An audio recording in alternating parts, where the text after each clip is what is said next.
আসসালামু আলাইকুম গাইস। তো আপনারা কেন সৌদি আরব আসবেন, এটা হলো এক নাম্বার প্রশ্ন।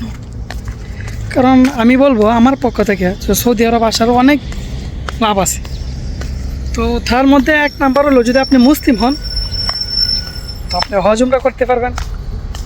দ্বিতীয় কথা হইলো, আপনি 8 লাখ 12 লাখ টাকা দিয়া সিঙ্গাপুর না গিয়া যদি 3 লাখ টাকা 4 লাখ টাকা সৌদি আরব আসেন, সেম বেতন। যারা সিঙ্গাপুর নতুন নতুন যায় তাদের বেতন 40,000 টাকা হয়। যদি আপনি আউট কোনো কাজ করেন তখন কি আপনার টাকা 70-80 হাজার টাকা পড়ে।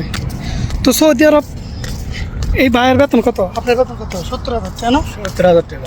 বাংলাদেশে 70,000 টাকা, আইসে মাত্র 3 লাখ টাকা দেয়। তাইলে সিঙ্গাপুর গিয়ে কী লাভ?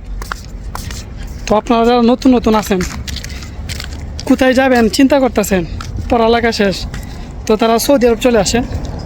তো সৌদি আরব আসলে অনেক কিছু, অনেক লাভ আছে। যে কোরআনের বর্ণিত নিদর্শনগুলো দেখতে পারবেন। দেখেন পিছনে বিশাল বিশাল বড় বড় পাহাড় দেখতে পারবে। আর দ্বিতীয় কথা হইলো হজ উমরা করতে পারবেন। তৃতীয় কথা হইলো আপনার লাখ লাখ টাকা খরচ করে অন্য দেশে, ইউরোপের চিন্তা বাদ দেওয়া সৌদি আরব আসেন। এখানে আপনার খাবার দাবার সব কিছুই ফ্রেশ পাবেন। আলহামদুলিল্লাহ, ধন্যবাদ।